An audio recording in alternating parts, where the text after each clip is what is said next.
Meus irmãos, nós vamos abrir a palavra de Deus no Evangelho de Cristo, conforme o relato de Mateus, no capítulo 2. Mateus, capítulo 2.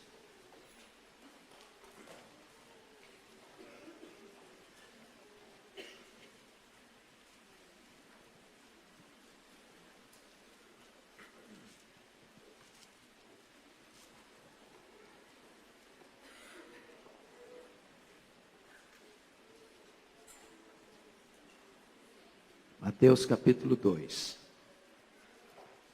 está registrado assim: tendo Jesus nascido em Belém da Judeia, em dias do rei Herodes, eis que vieram uns magos do Oriente a Jerusalém, e perguntavam: onde está o recém-nascido rei dos judeus? Porque vimos a sua estrela no Oriente e viemos para adorá-lo. Tendo ouvido isso, alarmou-se o rei Herodes, e com ele toda Jerusalém. Então, convocando todos os principais sacerdotes e escribas do povo, indagava deles onde o Cristo deveria nascer.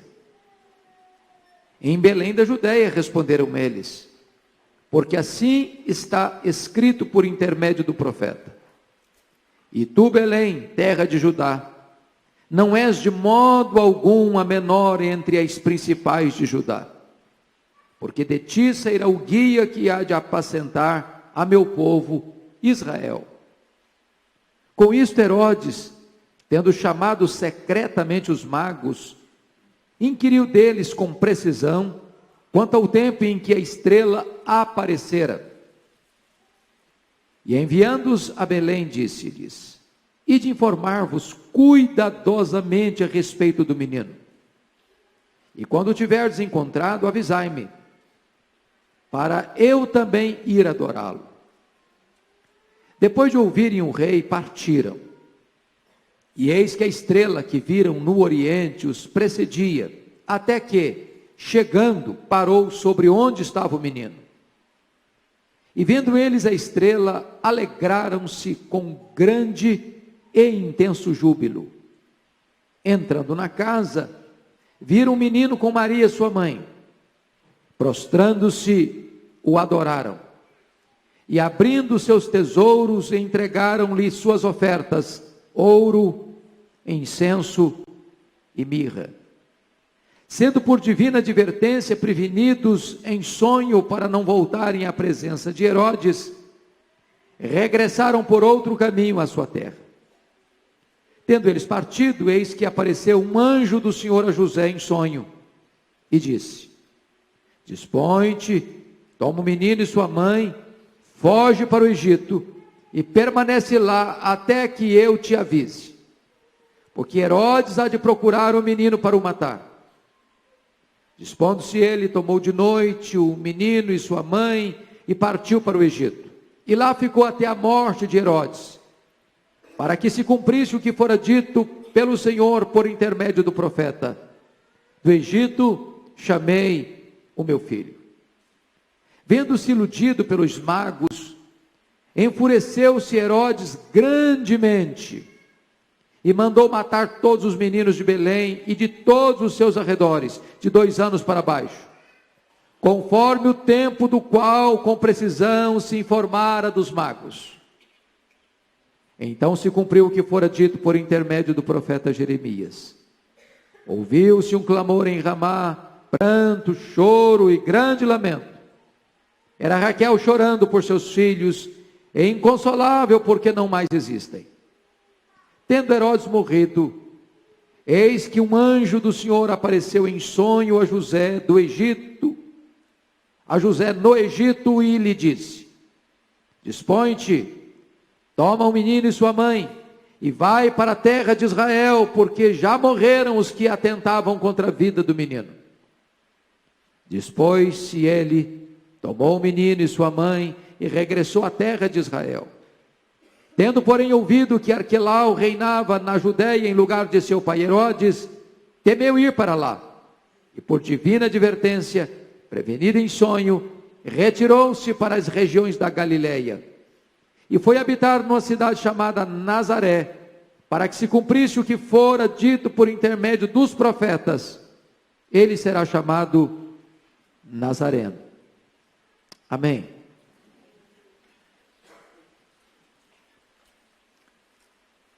A Escritura deixa meridianamente claro que o Natal, o nascimento de Jesus, o Filho de Deus, foi planejado na eternidade. Antes que houvesse céus, antes que o sol brilhasse, antes que os anjos ruflassem suas asas para atender às ordens do eterno e onipotente Deus, antes que os astros brilhassem no firmamento, a promessa do nascimento de Jesus já havia sido firmada, e firmada nos refolhos da eternidade. O nascimento de Jesus é proclamado já no berço da história, aos nossos primeiros pais lá no Éden. Da semente da mulher nascerá aquele que há de esmagar a cabeça da serpente.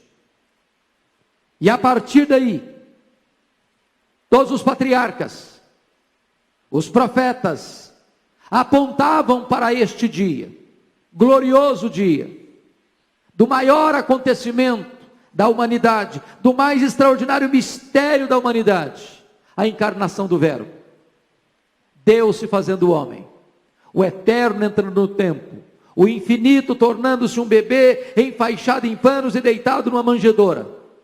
Aquele que é eterno, Pai da eternidade, entra no tempo. Aquele que é o Criador do universo, que formou o mundo visível e invisível, torna-se um bebê. Aquele que é o Rei dos reis, o Senhor dos senhores, nasce numa manjedoura.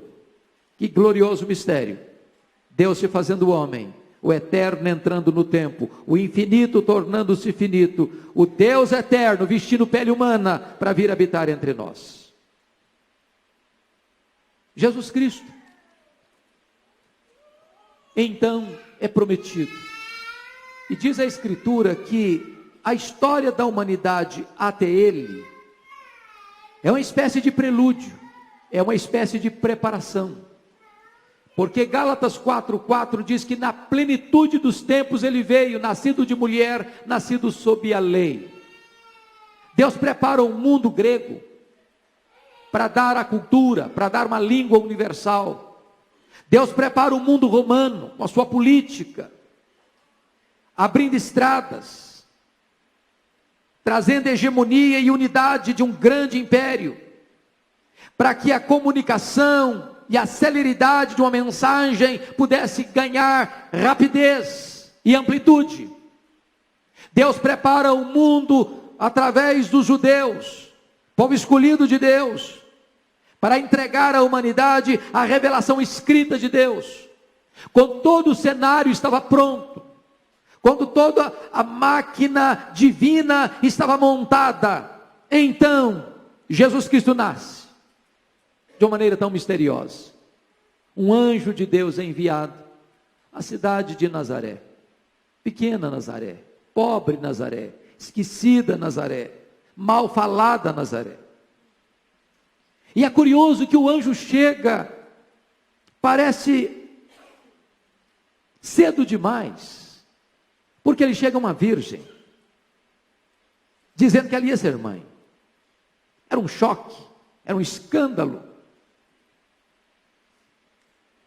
E o anjo encoraja a Maria, dizendo o seguinte: olha, já aconteceu um milagre. A tua parenta, a tua prima Isabel, já avançada em idade, também concebeu. Se o anjo parece que chegou cedo demais na casa de Maria, parece que chegou tarde demais na casa de Isabel. Uma era nova demais para ser mãe, a outra era velha demais para conceber. E diz a Escritura que então Maria responde para o anjo: eis aqui a serva do Senhor, faça-se em mim conforme o propósito de Deus. E em seguida, ela que era comprometida com José, faz uma longa viagem até a proximidade de Jerusalém para visitar sua prima Isabel. Isabel já estava grávida de João Batista. Quando ela se aproxima, Diz a Bíblia que João Batista começa a se mexer no ventre da sua mãe e se alegrar profundamente. E então, a Bíblia diz que Isabel começa a profetizar: bem-aventurada és tu entre as mulheres, bendito é o fruto do teu ventre. E diz a Escritura que Maria fica ali com a sua prima, talvez até o nascimento de João Batista, e retorna a Nazaré.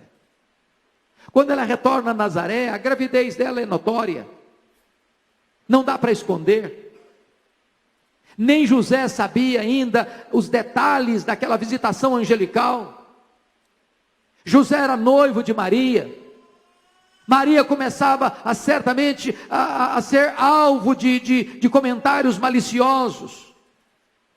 José não quer infamar Maria, porque se a infamasse, ele poderia levá-la até a uma execução, a ser apedrejada. Era a cultura da sua época.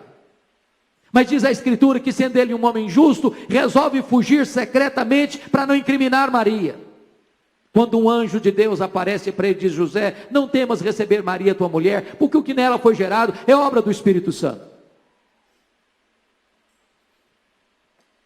Mas diz a Escritura que o Messias deveria nascer em Belém da Judéia. E José e Maria moravam em Nazaré. Nazaré ficava no norte, Belém da Judéia ficava no sul. O projeto de Deus não pode ser frustrado, a profecia não pode cair por terra. E Deus move o Império Romano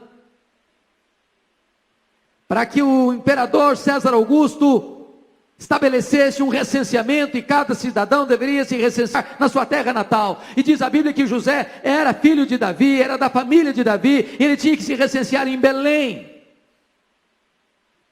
E você pode perguntar: mas por que Maria tem que ir junto com José, se só José tem que se recensear? Por que Maria, no final da gravidez, teria que acompanhar seu marido numa viagem tão longa, tão difícil? A Bíblia não diz por quê, mas há uma inferência muito clara. Maria, a essas alturas, está sendo alvo dos mais maliciosos comentários. Como explicar a gravidez de Maria? E certamente José a leva para tirá-la daquele ambiente de hostilidade, para tirá-la daquele ambiente de suspeita, para tirá-la daquele ambiente de críticas tão acres, tão pesadas. E ao chegar, diz a Escritura, em Belém, a cidade já estava aqui, era pequena, estava extremamente povoada, não havia hospedaria suficiente, e não encontrar lugar na hospedaria, mas isso tinha um propósito. Ele teve que nascer numa estrebaria, numa manjedoura, num lugar onde os animais comiam, numa gruta. Sabem por quê? Porque uma estrebaria é o lugar adequado para um cordeiro nascer. E ele entrou no mundo como cordeiro de Deus. Então diz a Escritura que quando ele nasce, os anjos vão celebrar esse nascimento e vão comunicar aos pastores da cidade de Belém: vocês não precisam ficar com medo. Hoje nasceu na cidade de Davi o Salvador, que é Cristo Senhor. E na medida que eles estão dando essa informação tão insólita e tão extraordinária, os céus se cobriram de anjos. As nuvens se cobriram de partitura, e os anjos formaram um grande coral, cantando glória a Deus nas alturas, e paz na terra entre os homens, a quem Ele quer bem. O Natal foi celebrado no céu, o Natal foi festejado na terra. Mas agora, a grande pergunta é: como é que as pessoas reagiram ao Natal? Eu quero dizer para você que Jesus é ainda hoje o personagem mais paradoxal da história. Ele é a pessoa mais amada e a mais odiada. Ele é a mais procurada e a mais repudiada. Ele atrai uns e incomoda outros. Ele alegra uns e apavora outros. Mas sabem por que Jesus é odiado hoje? Sabem por quê? é porque ele está vivo. Ninguém odeia alguém morto por muito tempo. Eu pergunto a vocês, quem odeia hoje os faraós do Egito? Eu pergunto a vocês, quem odeia hoje os reis perversos e sanguinários da Síria? Eu pergunto a vocês, quem odeia hoje os megalomaníacos reis da Babilônia? Quem odeia hoje os reis medo-persas? Quem odeia hoje Alexandre o Grande, que com a sua bravura, ele fazia os reis se dobrarem na presença dele?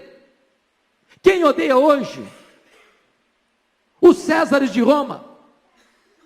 Por que odeiam Jesus? Por que repudiam Jesus? É porque ele está vivo. E porque ele está vivo, nós não celebramos o seu nascimento de 100 em 100 anos, nós celebramos o seu nascimento todos os anos. Porque ele não só está vivo, ele está entre nós. Ele não está apenas entre nós, ele está dentro de nós. Ele não está apenas entre nós e dentro de nós, ele está acima de nós. Ele é o Rei dos Reis, ele é o Senhor dos Senhores. Mas eu quero lhes dizer que, recuando no tempo, é importante entender que quando Jesus nasceu, aconteceram 3 reações ao seu nascimento. E eu entendo que essas 3 reações são ainda hoje as reações em relação a Jesus. A humanidade está dividida nesses 3 grupos. O primeiro grupo é daqueles que repudiam Jesus, que hostilizam Jesus, que odeiam Jesus, que ficam profundamente incomodadas com Jesus. O segundo grupo é o grupo daqueles que são indiferentes, daqueles que conhecem, daqueles que têm luz na cabeça, daqueles que têm todas as informações necessárias para saberem por que ele nasceu, onde ele nasceu, para que ele veio ao mundo, mas não se movem para adorá-lo, não se curvam, não se prostram, não o servem, não o adoram.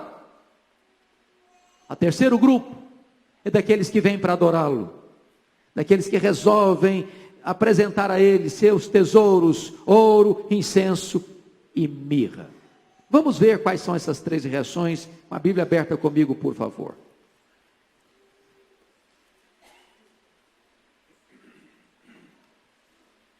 A reação de hostilidade, ela é liderada por Herodes.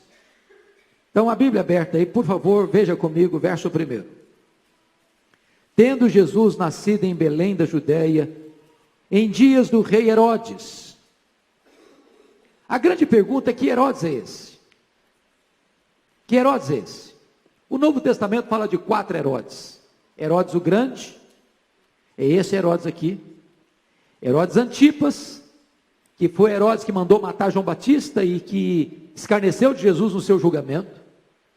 O terceiro Herodes é o Herodes Agripa I, está lá em Atos 12, foi Herodes que mandou matar o apóstolo Tiago e mandou prender Pedro.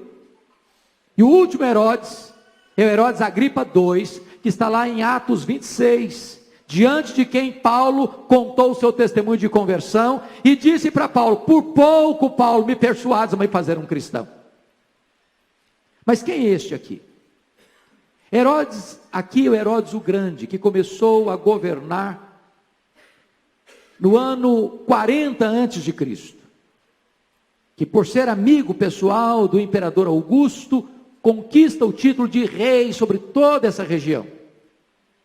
Foi um homem que teve uma importância vital para aquela terra, porque foi ele quem tirou o templo de Jerusalém, pós-cativeiro, construído na época de Zorobabel, num grande templo, num majestoso templo, numa obra magnificente, dos dias de Jesus.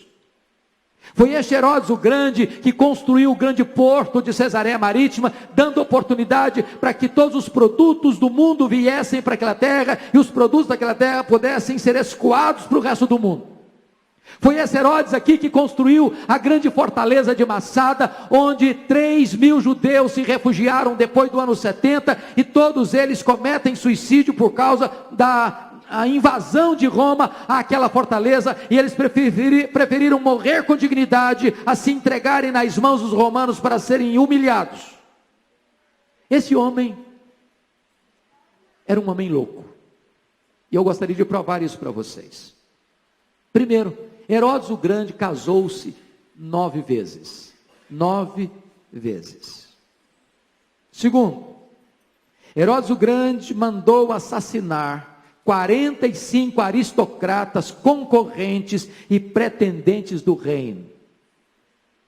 Ele tinha uma mania de poder e ele se sentia ameaçado por qualquer pessoa que concorresse com ele para assumir ou tomar-lhe o trono. Terceiro, ele casou-se com Mariana e com medo de que a família de Mariana concorresse com ele, ele forjou acusações contra os membros principais da sua família e os levou à morte, matando-os um a um. A pedido da sua sogra Alexandra, ele nomeia Aristóbulo, seu sobrinho, como sumo sacerdote de Jerusalém. Ainda muito moço, com menos de 17 anos. Aristóbulo, por causa do seu carisma, da sua maneira tão habilidosa de lidar com as pessoas, começa a ganhar a simpatia do povo em Jerusalém. Com ciúmes do seu sobrinho, mandou estrangulá-lo. A sua sogra, obviamente, ao ver essa cena, apavorada, horrorizada com a crueldade de Herodes, tenta fugir para o Egito, para o abrigo de Cleópatra. Mas Herodes o Grande mandou emissários atrás dela. Ela tentou simular uma fuga num enterro, mas descobriram a artimanha dela e ela foi assassinada no Egito. O imperador então mandou chamar Herodes a Roma, por causa dos seus crimes, da sua crueldade. E quando ele estava indo para Roma, temendo que Mariana, sua mulher, o traísse na sua ausência, mandou matá-la.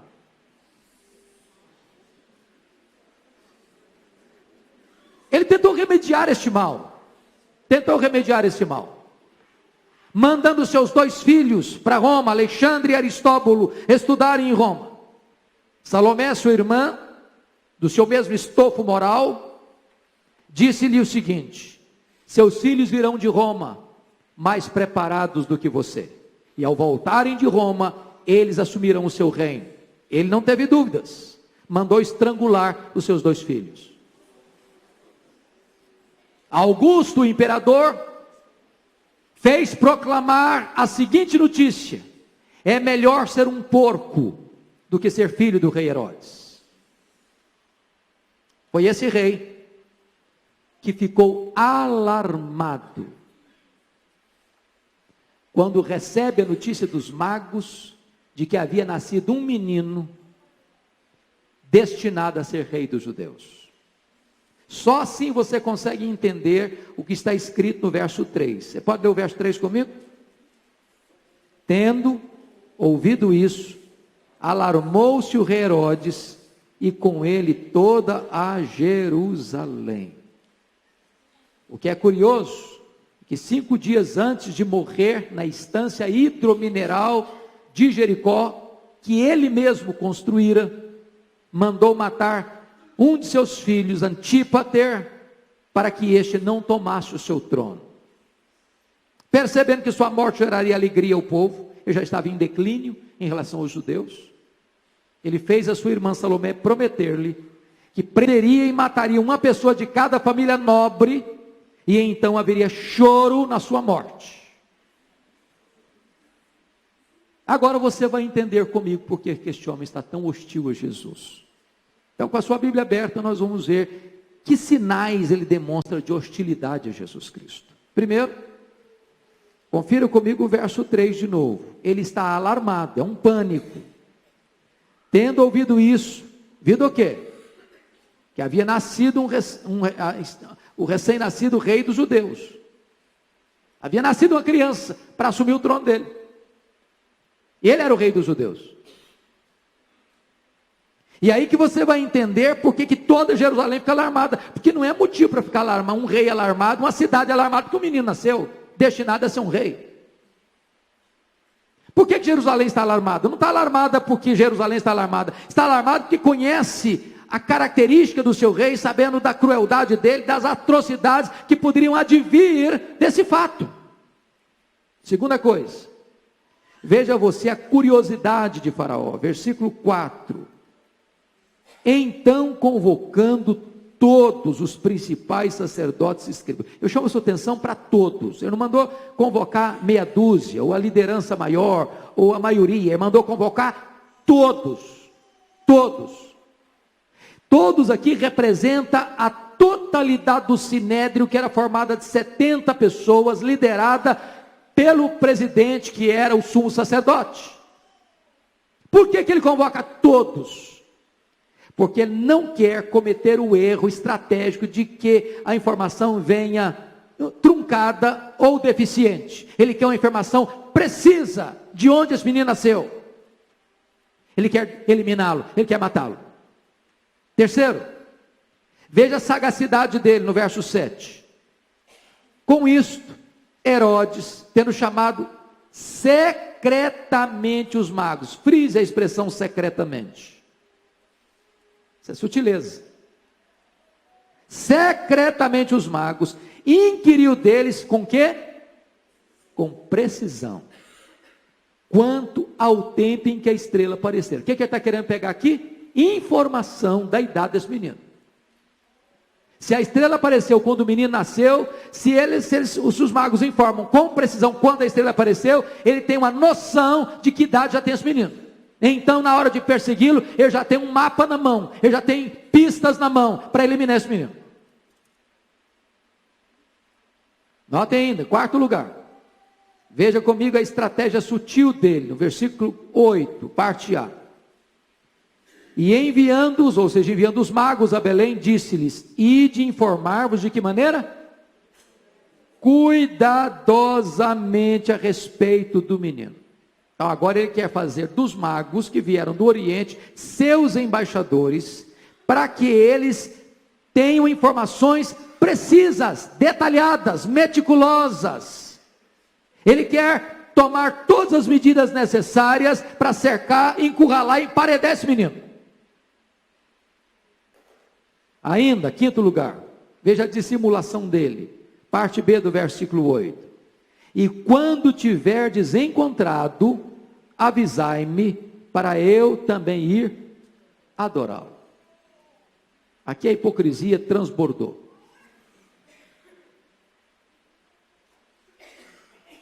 Aqui ele diz que vai fazer uma coisa, quando no coração ele está querendo fazer exatamente o contrário. Agora veja você a crueldade dele. Versículo 13. Você pode ler o 13 comigo? Tendo eles partido, eis que apareceu um anjo do Senhor a José em sonho e disse: dispõe-te, toma o menino e sua mãe, foge para o Egito e permanece lá até que eu te avise, porque Herodes há de procurar o menino para o matar. Ele não está querendo adorar coisa nenhuma. Ele vai procurar o menino, não é para adorá-lo, ele vai procurar o menino para matá-lo. Para matá-lo.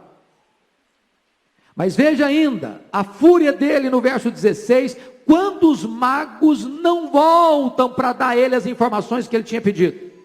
Vamos ler junto o verso 16, por favor? Vendo-se iludido pelos magos, enfureceu-se Herodes, de que maneira? Grandemente. Você conhece alguém enfurecido grandemente? Bom, um camarada que manda matar os filhos, a mulher, os parentes, quando esse cara enfurece grandemente, então ele é um perigo, então ele é uma ameaça. Então vamos ler de novo 16, vamos juntos? Vendo-se iludido pelos magos, enfureceu-se Herodes grandemente e mandou matar todos os meninos de Belém e de todos os seus arredores, de 2 anos para baixo, conforme o tempo do qual, com precisão, se informara dos magos. Veja que ele está com o mapa na mão, ele tem todas as informações precisas na mão, ele diz: eu não vou errar, de 2 anos para baixo eu pego esse menino, e então vai ser de Jerusalém e os arredores também, ele não vai escapar.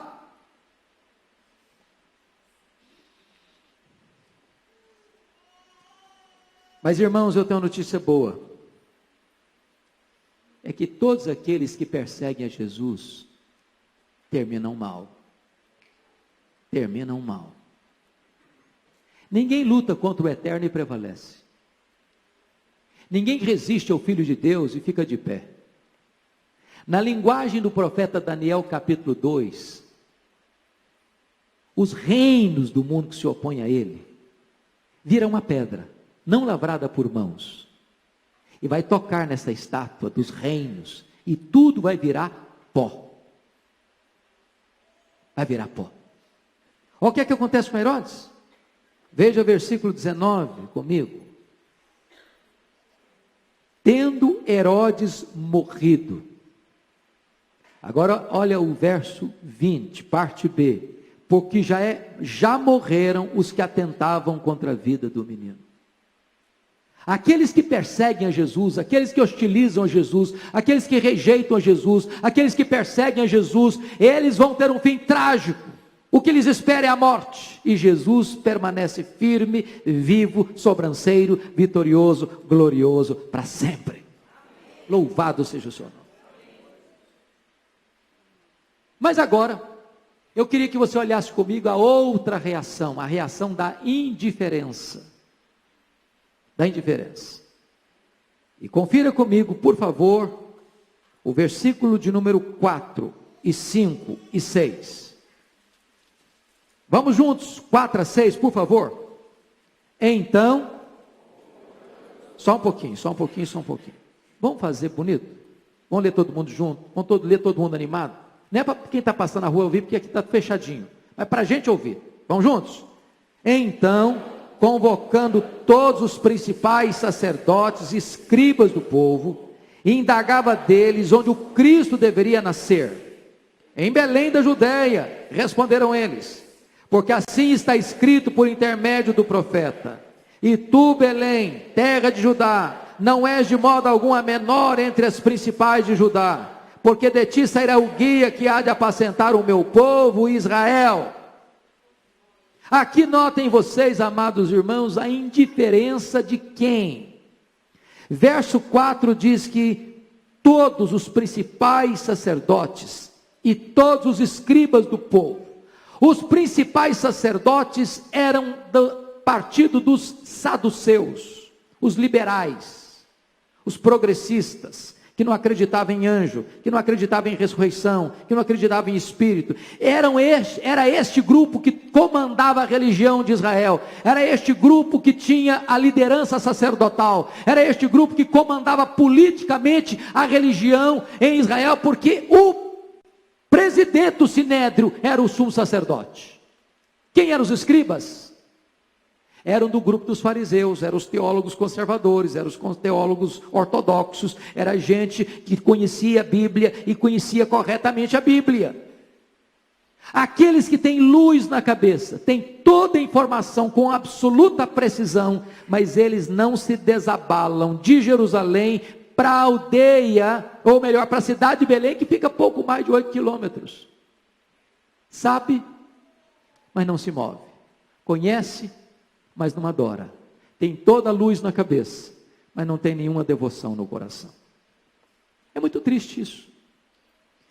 Eu quero crer que nesta noite aqui nós não temos nenhuma pessoa parecida com Herodes, que hostiliza Jesus. Sabe por quê? Porque senão você não teria vindo a esse culto. Mas quem sabe haja entre nós nessa noite alguns parecidos com os principais sacerdotes e escribas. Gente que conhece a Bíblia. Gente que é capaz de dar uma aula sobre quem é Jesus. Das profecias, das promessas, do seu nascimento, da sua vida, das suas obras, dos seus milagres, da sua morte, da sua ressurreição, do seu governo, da sua intercessão celestial, da sua segunda vinda.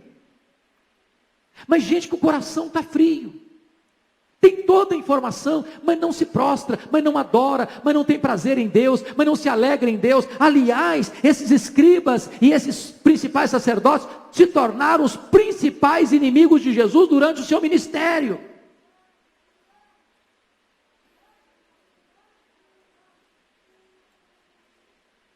É triste isso. A minha oração é que você que conhece a verdade de Deus, conhece a história do Natal, conhece a Escritura, conhece a palavra de Deus, não seja alguém indiferente. Por isso eu gostaria de tratar a terceira reação ao Natal: a rendição e a adoração dos magos. Então veja você, vamos ver, ler por favor comigo, em uníssono, o versículo 1. Tendo Jesus nascido em Belém da Judeia, em dias do rei Herodes, eis que vieram os magos do Oriente a Jerusalém. Bom, a tradição diz que são 3, a Bíblia não diz. A tradição diz que eram reis, a Bíblia também não diz. A Bíblia só diz que eram uns magos.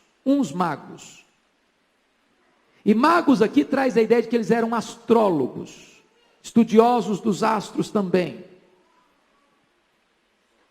E diz que eles vieram do Oriente, talvez da Pérsia, de longe. Eles são gentios, povos distantes. Eles não tinham Bíblia, eles não tinham Velho Testamento, eles não tinham profetas, eles não tinham profecia, eles não tinham templo, eles não tinham sinagoga, eles não tinham ensino, eles não tinham nenhuma das coisas que esses escribas e fariseus e sacerdotes possuíam. Elementarmente, eles estudavam os astros. E então Deus pega o que eles têm para dar-lhes um sinal. E uma estrela aparece e começa a guiá-los. Agora eu pergunto para vocês: para onde essa estrela os levou? Para Belém? Eu lhes pergunto, para onde a estrela os levou? Para Jerusalém. Por quê? Por quê? Por que esta estrela não os levou a Belém, sem passar por Jerusalém? Por que teria que fazer essa conexão com Jerusalém? Por quê? Porque na verdade, meus amados irmãos, a estrela foi um instrumento que Deus usou, mas a maneira de se conhecer quem é Jesus, as profecias sobre Jesus, a verdade sobre Jesus, precisa passar pelas Escrituras. Eles tinham que ir para Belém, porque era lá em Belém que eles tinham que passar por Jerusalém, porque era lá em Jerusalém que eles haveriam de ouvir a profecia: esse menino nasceria em Belém da Judéia. Você quer conhecer a Jesus? Você tem que voltar para a Escritura. Você quer conhecer acerca da obra de Jesus? Você tem que voltar para a Escritura. Você quer conhecer por que Jesus veio ao mundo? Você tem que olhar para a Escritura. Você quer saber por que ele veio e nasceu na manjedoura? Você tem que olhar para a Escritura. Você quer saber por que ele cresceu na carpintaria? Você tem que olhar para a Escritura. Você quer saber por que ele morreu na cruz? Você tem que olhar para a Escritura. Você quer saber por que o túmulo dele estava vazio? Você tem que olhar para a Escritura. Você quer saber por que ele voltou para o céu? Você tem que olhar para a Escritura. Você quer saber por que ele vai voltar? Você tem que olhar para a Escritura. É a Bíblia que nos fala de Jesus. É nela que nós conhecemos quem é o Filho de Deus. Mas notem, diz a Escritura que, ao ouvirem a palavra de Deus em Jerusalém, diz o verso de número 9, depois de ouvir o rei, partiram de Jerusalém, e eis que a estrela que viram no Oriente os precedia. Agora estão com a palavra de Deus na mão, agora estão com a profecia no coração, até que chegando parou sobre onde estava o menino. Olha a reação deles no verso 10. E vendo eles a estrela, alegraram-se com grande e intenso júbilo. Enquanto Herodes está furioso, eles estão desfrutando de uma alegria, de intenso júbilo. É assim com Jesus. Vocês acham que hoje a gente hostiliza Jesus? Vocês acham que hoje, quando as pessoas matam um crente, a quem que eles odeiam na verdade? É a Jesus. Pode ter certeza disso. Não é o cristão que o mundo odeia, eles odeiam Jesus no cristão. Quando eles perseguem a igreja, não é a igreja propriamente que eles querem perseguir o Jesus que é o cabeça da igreja. E é assim que Jesus entende, quando diz para Saulo lá no caminho de Damasco: Saulo, Saulo, por que me persegues? Mas veja comigo, por favor, a atitude deles no verso 11. Você pode ler o 11 comigo, uma voz bem clara. Entrando na casa, viram o menino com Maria, sua mãe. Prostrando-se, o adoraram. E abrindo seus tesouros, entregaram-lhe suas ofertas: ouro, incenso e mirra. Vamos entender uma coisa aqui. Entrando aonde? Na casa. Claro, Jesus não está mais na estrebaria. Não está mais na manjedoura. Até porque esse momento aqui deve ter sido 2 anos aproximadamente depois do nascimento de Jesus. O que é curioso é que eles ainda estão em Belém. Por que Belém? Porque sendo ele o pão da vida, teria que nascer na casa do pão. Belém significa casa do pão. Sendo ele filho de Davi, à luz da profecia, ele teria que nascer na casa de Davi, na cidade de Davi, que é Belém. Eu estava lá.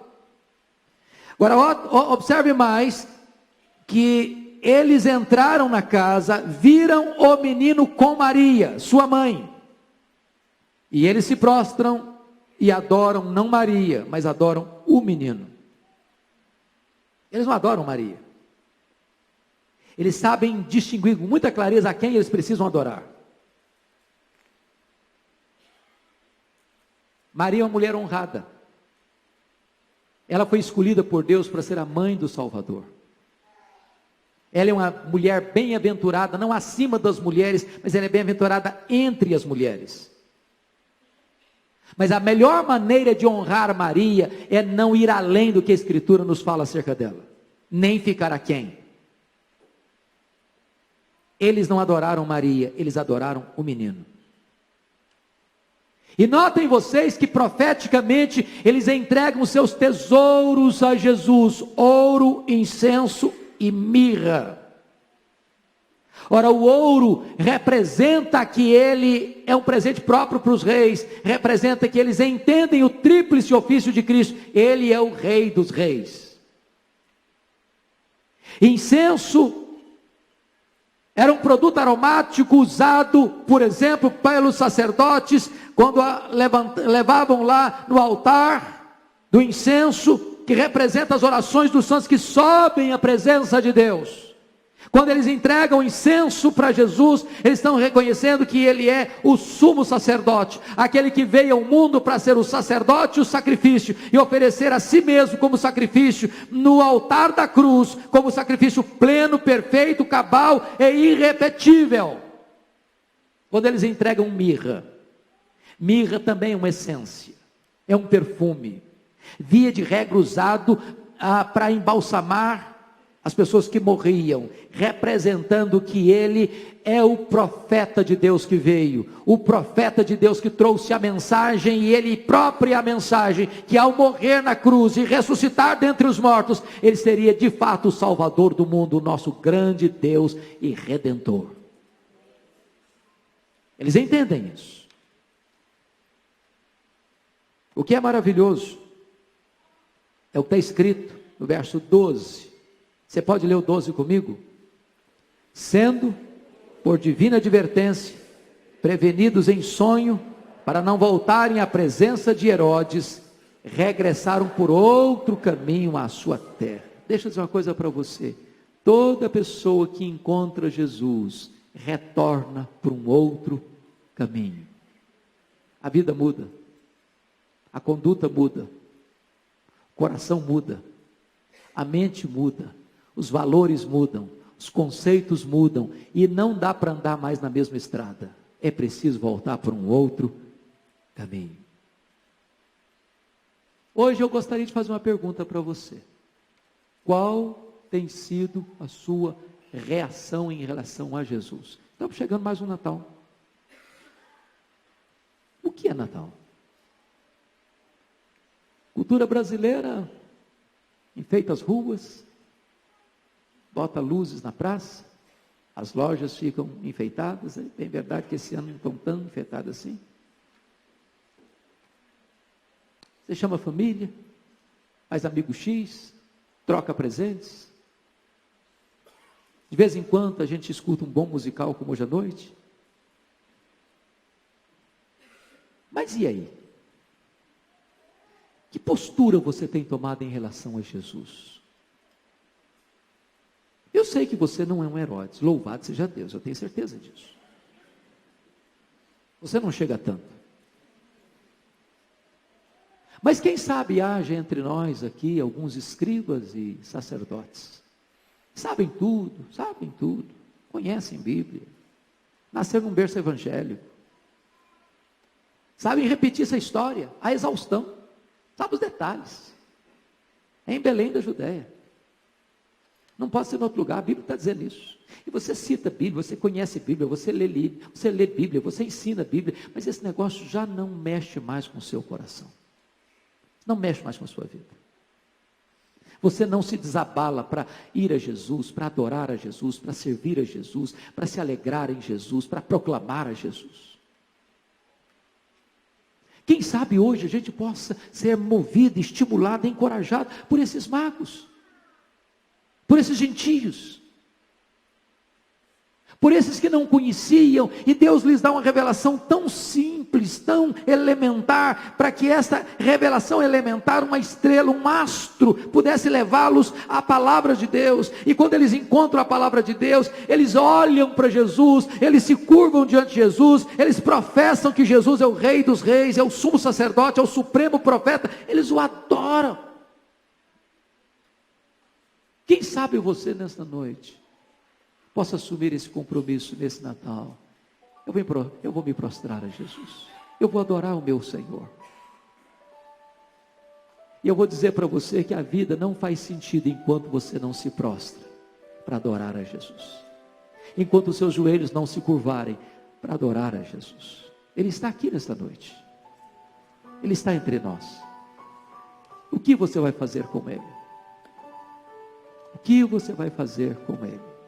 Curva sua fronte, por favor, feche seus olhos um pouco, medite um pouquinho sobre isso. O que você vai fazer com Jesus neste Natal? Vai ser como todo ano? Depois volta tudo ao normal?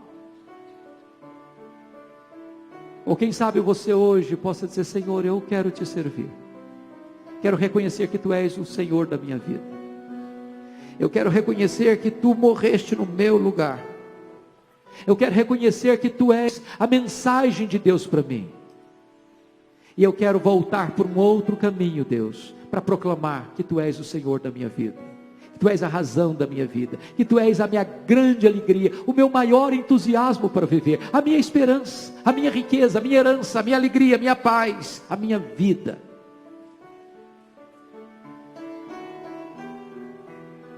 Ó Deus bendito, Deus de toda graça, louvado seja o Teu nome, porque lá na eternidade, antes que houvesse o mundo, o Natal já havia sido planejado. O Verbo que criou todas as coisas, que sustenta todas as coisas pela palavra do seu poder, num conselho da Trindade eterna, resolveu vir ao mundo, se encarnar e habitar entre nós, cheio de graça e de verdade. Que verdade sublime, que verdade gloriosa, que mistério grandioso. O Verbo se fazendo carne, Deus se fazendo homem, o eterno entrando no tempo, o infinito entrando na finitude, se tornando um bebê, enfaixado em panos, deitado numa manjedoura. Glória ao Teu nome, porque Jesus veio ao mundo. Glória ao Teu nome, porque Ele foi um de nós, exceto no pecado. Glória ao Teu nome, porque Ele nasceu para morrer, e morreu pelos nossos pecados. Glória ao Teu nome, porque a Sua morte não foi um acidente, mas também a Sua ressurreição não foi uma surpresa. Glória ao Teu nome, porque Ele está vivo, porque Ele está aqui nesta igreja, nesta noite, digno de ser adorado. Glória ao teu nome, também porque Ele está à tua destra, na tua majestade, como governador do universo, como Senhor dos senhores, governando os destinos da história, das nações, da igreja e da nossa vida. Glória ao teu nome, porque Ele há de voltar com grande poder e glória, para nos buscar, para reinarmos com Ele para sempre e sempre e sempre. Deus gera no nosso coração nesta noite profundo quebrantamento, gera também no nosso coração nesta noite profunda alegria, leva o nosso coração a nos dobrarmos nesta noite diante de Jesus, para oferecer a Ele o ouro, o incenso e a mirra, para entregarmos a Ele o nosso próprio coração. Que seja assim, Senhor, para a glória do teu nome, em nome de Jesus. Aleluia. Amém. Amém.